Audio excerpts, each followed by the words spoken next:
Let's try this Maybelline fireworks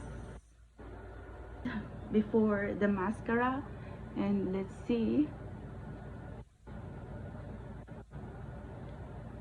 This is the Maybelline fireworks. Just trying to do a light coat.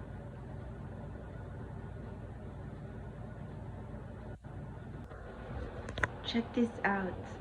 So you saw my lashes without the mascara, and then this is after the 3 coats of Maybelline fireworks. It is amazing.